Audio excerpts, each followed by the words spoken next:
केशवनाथाय नयनानन्दमूर्तये कौशिकक्षेत्रनिवासाय सत्यज्ञानाय विष्णवे।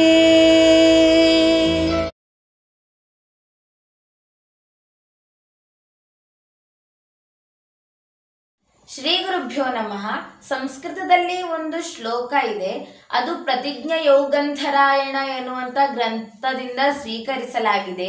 ಶ್ಲೋಕ ಹೀಗಿದೆ: ಕಾಷ್ಟಾದಗ್ನಿರ್ಜಾಯತೆ ಮಧ್ಯಮಾನಾತ್ ಭೂಮಿಃ ತೋಯಂ ಖನ್ಯಮಾನಾ ದದಾತಿ ಸೋತ್ಸಾಹಾನಂ ನಾಸ್ತ್ಯ ಸಾಧ್ಯಂ ನರಾಣಾಂ ಮಾರ್ಗಾರಬ್ಧ ಸರ್ವಯತ್ನಾಃ ಫಲಂತಿ.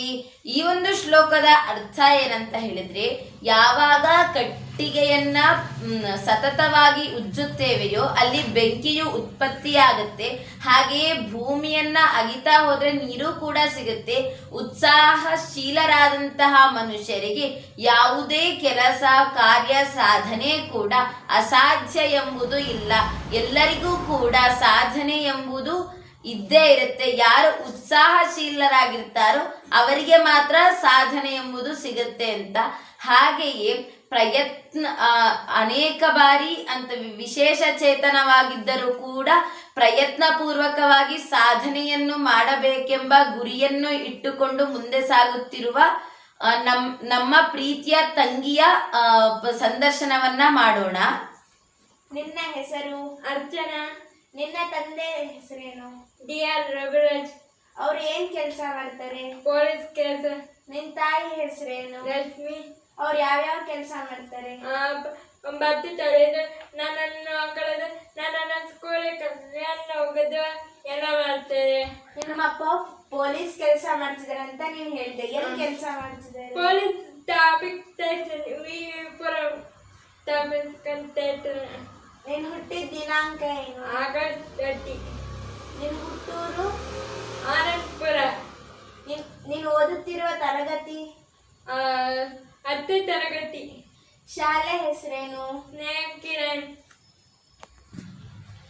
ನಿನ್ನ ಅಪ್ಪನ ಫೋನ್ ನಂಬರ್ ಗೊತ್ತಾ? 9986350002. ನೀನು SSLC ಪರೀಕ್ಷೆ ಬರೆದಿದ್ದೆ, ಆಗ ನಿಂಗೆ ಏನ್ ಅನುಭವ ಆಯ್ತು?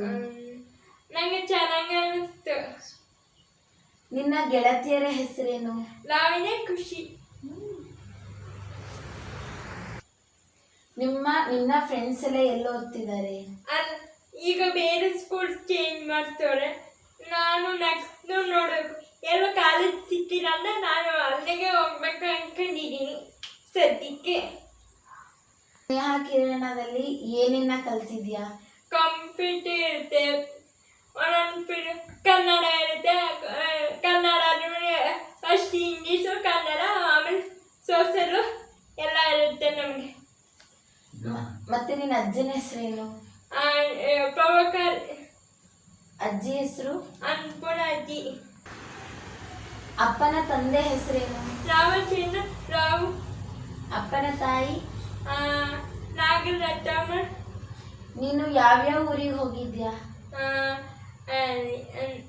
ದೇವಸ್ಥಾನಗಳಿಗೆ ಹೋಗಿದ್ದೀನಿ. ಸ್ವಾಮಿ ಬಿಟ್ಟ, ಅದು ಬಿಟ್ಟು ಇನ್ನು ಧರ್ಮಸ್ಥಳ, ಸುಬ್ರಹ್ಮಣ್ಯ ಎಲ್ಲ ಕಡೆ ಹೋಗಿದ್ದೀನಿ. ನಿನ್ನ ಅಜ್ಜಿ ಊರು ಯಾವುದು? ಏನು ಆನಂದಪುರ. ಮತ್ತೆ ನಿನ್ನ ಹವ್ಯಾಸ ಅಂದ್ರೆ ನೀನು ಏನೇನ್ ಮಾಡ್ತೀಯ? ನಾನು ಮನೆ ಬಂದ 6 ಗಂಟೆ ತನಕ ರೆಸ್ಟ್ ತಗೊತೀನಿ. ಆಮೇಲೆ ಬರೀತೀನಿ 8:30 ತನಕ. ಆಮೇಲೆ ಊಟ, ಆಮೇಲೆ ಬ್ಯಾಚ್ ಕಳೆದು ಇನ್ನೇನೇನ್ ಮಾಡ್ತೀಯ? ವಾಕಿಂಗು, ಸ್ಟ್ಯಾಂಡಿಂಗು, ಸಿಟ್ಟಿಂಗು ಎಲ್ಲ ಮಾಡ್ತೀನಿ. ಫಿಸಿಯೋಥೆರಪಿ ಎಲ್ಲ ಮಾಡ್ತೀನಿ. ಮತ್ತೆ ನಿನ್ ಮುಂದೆ ಏನಾಗ್ಬೇಕಂತ ಆಸೆ ಇದೆ?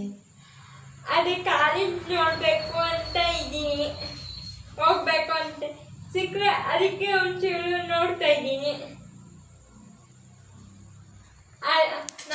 ನಮ್ಮಪ್ಪ 10 ದಿನ ರಜೆ ಹಾಕ್ಬಿಟ್ಟು ಎಲ್ಲ ಕಡೆ ಟೂರ್. ಕೈ ಕೆಳಬಿಡು, ಕೈ ಎತ್ಬಾರ್ದು ಮೇಲೆ. ಇಲ್ಲ ರೆಕಾರ್ಡ್ ಮಾಡ್ತಾ ಇಲ್ಲ ಕಣೆ. ರಜಾ ಎಲ್ಲ ಕಡೆ ಹೋಗ್ತೀವಿ, ಹಂಗಾಗಿ ಏನು ತೊಂದರೆ ಇಲ್ಲ. ಯಾವ್ಯಾವ ಊರಿಗೆ ಹೋಗಿದ್ಯಾ? ಉಪ್ಪಿ, ಕುಂದಾಪುರ ಅಂತಂದೇನು ಧಾರವಾಡ ಆ ಕಡೆ ಎಲ್ಲ ಸೈಡು ಹೋಗ್ಬೇಕು ಅನ್ಕೊಂಡಿದ್ವಿ. ನಿನ್ ಇಷ್ಟ ಊರು ಯಾವ್ದು? ಆನಂದಪುರ. ಯಾಕೆ? ಅಲ್ಲಿ ವಾತಾವರಣ ಎಲ್ಲ ಚೆನ್ನಾಗಿರುತ್ತೆ, ಎಲ್ಲ ಇಷ್ಟ. ನಿನ್ ದೊಡ್ಡಮ್ಮನ ಹೆಸರೇನು? ಸಪ್ತಚಿತ್ರಣ. ಮತ್ತೆ ನೀನು ಏನೇನ ಈಗ ಖರೀದಿ ಮಾಡಿದ್ರೆ, ಪರ್ಚೇಸ್ ಮಾಡಿದೆ, ಯಾವ್ಯಾವ ವಸ್ತುನ ತಗೊಂಡಿದ್ಯಾ ನೀನು? ಬಟ್ಟೆ ತಗೊಂಡಿದ್ದೀನಿ, ಎಲ್ಲ ತಗೊಂಡಿದ್ದೀನಿ, ಬುಕ್ಸ್ ಎಲ್ಲ ತಗೊಂಡಿದ್ದೀನಿ. ಮತ್ತೆ ನೀನ್ ಯಾವ್ಯಾವ ಆಟಗಳನ್ನ ಅಂದ್ರೆ ಒಳಾಂಗಣ ಆಟವನ್ನ ಆಡ್ತೀಯ ನಿನ್ ಸ್ನೇಹಿತರ ಜೊತೆ? ಏನ ಸ್ಕೂಲಲ್ಲಿ ಬಾಳ ಆಡೋದು ಆ ಥರ ಎಲ್ಲ ಇರುತ್ತೆ, ಪೂಜೆ ಮಾಡೋದು ಎಲ್ಲ ಇರುತ್ತೆ ನಮ್ಗೆ. ನೀನು ಅಪ್ಪನ ಜೊತೆ ಎಷ್ಟು ದೂರ ವಾಕಿಂಗ್ ಹೋಗಿ ಬರ್ತೀಯ? ಮನೆಯಲ್ಲೇ ವಾಕಿಂಗ್ ಮಾಡಿ? ಮೇಲೆ ಹತ್ತೀನಿ. ಎಷ್ಟು ಮೆಟ್ಲು ಹತ್ತೀಯ? ಎರಡು ಸತಿ ಅಪ್ಪ ಇದ್ದ 2 ಸತಿ ಹತ್ತೀನಿ. ಆಮೇಲೆ ಸಿಟ್ಟಿಂಗ್ ಸ್ಟ್ಯಾಂಡಿಂಗ್ ಎಲ್ಲ ಆಗುತ್ತೆ. ನೀನ್ ಬೆಳಗ್ಗೆ ಎಷ್ಟು ಗಂಟೆಗೆ ಹೇಳ್ತೀಯ? ಸ್ಕೂಲಿಂದ 7 ಗಂಟೆ, ಸ್ಕೂಲಿಂದ 8 ಗಂಟೆ. ಎಷ್ಟು ಗಂಟೆಗೆ ಮಲಗ್ತೀಯ? 10 ಗಂಟೆಗೆ ಮಲಕೋಬಿಡ್ತಿ. ನಿನ್ಗೆ ಯಾರು ಊಟ ಮಾಡಿಸ್ತಾರೆ? ನಾನೇ ಈಗ ಊಟ ಮಾಡ್ತಿದ್ದೀನಿ. ನಿಂಗೆ ಇಷ್ಟವಾದಂತ ಟೀಚರ್ ಹೆಸರೇನು? ಅಶ್ವಿನಿ ಮ್ಯಾಮ್ ಅಂತ ಇದ್ದಾರೆ. ಅವರು ತುಂಬಾ ಚೆನ್ನಾಗಿ ಕನ್ನಡ ಮಾಡ್ತಾರೆ. ಏನಾದ್ರು ಅರ್ಥ ಆಗಿಲ್ಲ ಅಂದ್ರೆ ಹೇಳ್ಕೊಡ್ತಾರೆ. ನಮ್ಗೆ ಏನೋ ಒಂದು ಗೊತ್ತಾಗಿಲ್ಲ ಅಂದ್ರೆ ಕೇಳ್ಕೊಬೋದು ಫೋನ್ ಮಾಡ್ಕೊಂಡು. ಮತ್ತೆ ನೀನು ಸ್ಕೂಲ್ ಮುಗಿಸ್ಕೊಂಡು ಎಷ್ಟು ಗಂಟೆಗೆ ಬರ್ತೀಯ? 3 ಗಂಟೆ 3:15 ಆಗುತ್ತೆ. ಯಾರು ಬರ್ತಾರೆ ಕರ್ಕೊಂಡ್ ಬರಕ್ಕೆ? ಅಪ್ಪ ಇದ್ದೆ ಅಪ್ಪ, ಇಲ್ಲಾಂದ್ರೆ ನಾನು ಆಮೇಲೆ ಬರ್ಬೇಕು. ಇಲ್ಲಿಂದ ಶಾಲೆ ದೂರ ಇದೆಯೋ ಹತ್ರ ಇದೆಯೋ? ಅರ್ಥ ಇದೆ ಅಪ್ಪ, ಒಂದು 10 ಮೆಂಬರ್ ಸಾಕು ನಡ್ಕೊಂಡು ಹೋಗಕ್ಕೆ. ನೀನು ಸ್ಕೂಲ್ಗೆ ಯಾವ್ದ್ರಲ್ಲಿ ಹೋಗ್ತೀಯಾ? ವೀಲ್ ಚೇರ್ ಹೋಗ್ತೀನಿ. ವೀಲ್ ಚೇರ್ನ ನೀನೇ ದುಕ್ಕೊಂಡು ಹೋಗ್ತೈತೆ? ಯಾರು ದುಕ್ತಾರೆ? ಅಮ್ಮ. ಅವ್ರಿಗೆ ಕಷ್ಟ ಆಗುತ್ತೋ? ಹಂಗೇನಿಲ್ಲಪ್ಪ.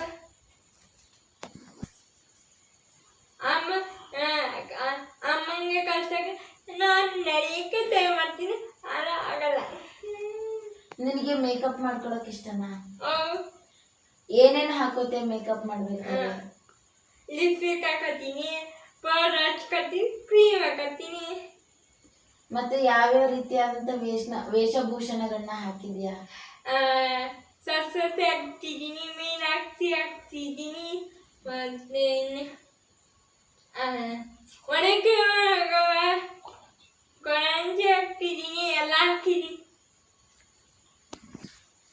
ಈಗ ನೀನು ವೇಷಭೂಷಣ ಇದನ್ನ ಹಾಕೊಂಡಿದ್ದೀನಿ ಅಂತ ಹೇಳ್ದೆ, ನೀನೇ ಹಾಕೋತಿ ಅಥವಾ ಬೇರೆಯವ್ರು ಸಹಾಯ ಮಾಡ್ತಾರ? ಅಮ್ಮ ಸಹಾಯ ಮಾಡಬೇಕು, ನಂಗೆ ಹಾಕಕ್ಕಾಗಲ್ಲ. ನೀನು ವೇಷಭೂಷಣ ಹಾಕೊಂಡು ಎಲ್ಲೆಲ್ಲಿಗೆ ಹೋಗಿದ್ದೆ? ಚರ್ಚ್ ಹೋಗಿದೆ, ಸ್ಕೂಲ್ ಹೋಗಿದೆ, ಯೂನಿವರ್ಸಿಟಿ ಹೋಗಿದೆ, ಕನ್ನಡ ಎಲ್ಲ ಹೋಗಿದ್ದೀನಿ. ಅಲ್ಲಿಗೆ ಹೋದಾಗ ನಿಂಗೆ ಏನೇನು ಅನ್ನಿಸ್ತು? ನನಗೆ ತುಂಬ ಖುಷಿ ಆಯಿತು. ನನಗೆ ಇಷ್ಟ ಎಲ್ಲೂ ಸಿಕ್ಕಿಲ್ಲ ಇಂಥದ್ದು, ಆಸನಗಳಲ್ಲೂ ಸಿಕ್ಕಿಲ್ಲ, ನಮಗೆ ಸಾಮಾನುಗಳಲ್ಲೂ ಸಿಕ್ಕಿಲ್ಲ, ಇಲ್ಲಿ ಸಿಕ್ತು.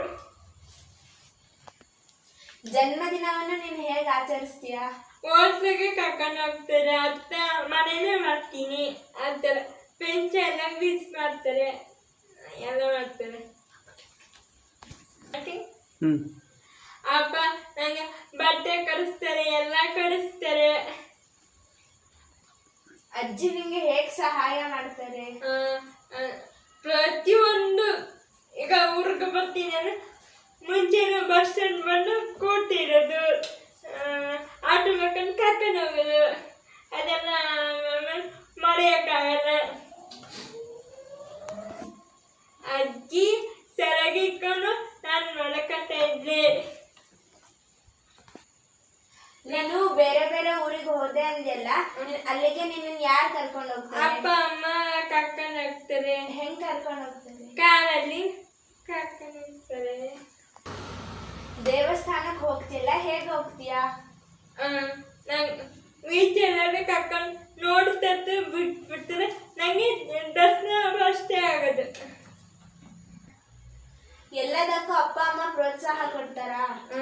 ಹೇಗ್ ಕೊಡ್ತಾರೆ?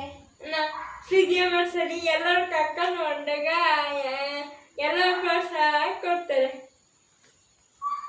ಇಲ್ಲ ಆಮೇಲೆ ಅಮ್ಮ ಸ್ಕೂಲ್ಗೆ ಹೋದಾಗ ಅಪ್ಪ ಹೇಗ್ ಪ್ರೋತ್ಸಾಹ ಕೊಡ್ತಾರೆ? ನಾನು ತುಂಬ ಚೆನ್ನಾಗಿ ಅಲ್ಲೆಲ್ಲ ಓಡಿಸ್ತಾರೆ, ನಡೆದೇ ಕಾಣ್ತಾರೆ. ವಿಜಯಕ್ಕೆ ನಾನು ಆಗಲ್ಲ ಕಣವ, ನಡಿ ನಡಿ ನಡಿ ಅಂತಾರೆ. ಅಮ್ಮ ಹೇಗ್ ಪ್ರೋತ್ಸಾಹ ಕೊಡ್ತಾರೆ? ನಂಗೆ ಏನಾದ್ರು ಬೇಕಂದ್ರೆ ಕಳಿಸ್ತಾರೆ. ತುಂಬ ಚೆನ್ನಾಗಿ ನೋಡ್ಕೊತಾರೆ. ನೀನು SLC ಪರೀಕ್ಷೆಗೆ ಹೇಗೆ ಓದ್ಕೊಂಡೆ? ಎಲ್ಲ ಎಲ್ಲ ಅಮ್ಮನ ಓಡಿಸೋದು, ಅಲ್ಲೇ ಕ್ರೈಮು ಬಡಿಸ್ತಾರೆ. ಎಷ್ಟು ವರ್ಷದ ಕ್ವಶನ್ ಪೇಪರ್ ಮಾಡಿಸಿದ್ರಿ? 5 ವರ್ಷದ. ಮತ್ತೆ ನೀನು SSLC ಪರೀಕ್ಷೆನ ಬರ್ದಿಯಲ್ವಾ, ಆಗ 5 ವರ್ಷದ ಹಿಂದಿನ ಕ್ವಶನ್ ಪೇಪರ್ ಮಾಡಿದ್ರನ್ನ ತಯಾರು ಮಾಡಿಸಿದವ್ರು ಯಾರು? ಅಮ್ಮ. ಯಾವ ರೀತಿಯಾದಂತ ಎಷ್ಟು ದಿನಗಳಿಂದ ನೀನು ಈಗ ಕ್ವಶನ್ ಪೇಪರ್ನ ನೋಡ್ಕೊಂಡು ಓದಕ್ ಸ್ಟಾರ್ಟ್ ಮಾಡಿದೆ? ತಾತ ಅಂದ್ರಲ್ಲ, ಅವತ್ತಿಂದ ಓದ್ತಾ ಇದ್ದೆ. ಮತ್ತೆ ನಿಮ್ಗೆ SSLC ಪರೀಕ್ಷೆ ಬರಿಬೇಕಂತ ಇಷ್ಟ ಇತ್ತಾ? ಇಷ್ಟ ಇತ್ತು. ಬರ್ತೀನಿ ಅನ್ಕೊಂಡಿರ್ಲಿಲ್ಲ. ಮೈಸೂರು ಬಂದು ನಿಂಗೆ ಮೈಸೂರು ಏನಕ್ಕೆ ಇಷ್ಟ?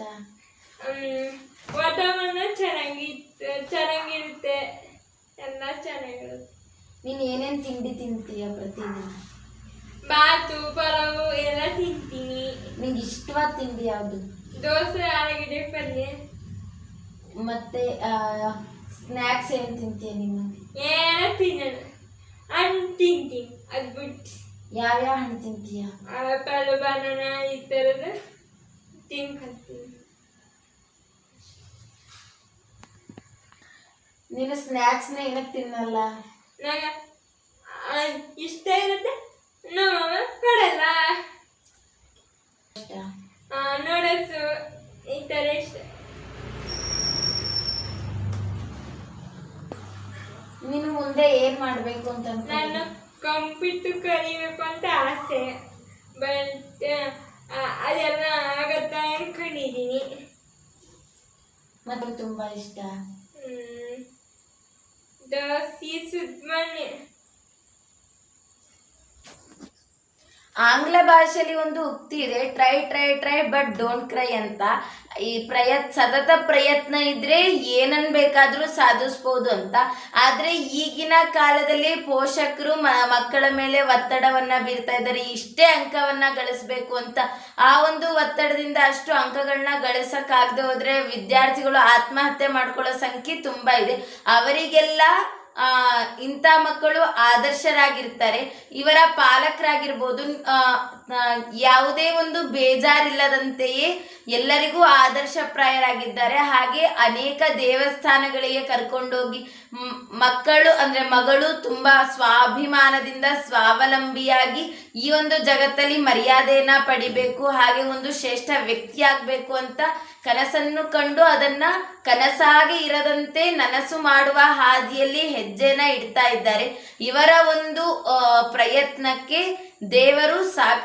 ದೇವರು ವರವನ್ನ ಕೊಡ್ಲಿ, ಹಾಗೆ 100 ಕಾಲ ಬದುಕುವಂತೆ, ಬಾಳುವಂತೆ, ಸಂತೋಷವಾಗಿರುವಂತೆ ಆಶೀರ್ವಾದ ಮಾಡಲಿ ಅಂತ ನನ್ನ ಇಷ್ಟವಾದ ದೇವರಲ್ಲಿ ಸದಾ ಪ್ರಾರ್ಥಿಸುತ್ತೇನೆ.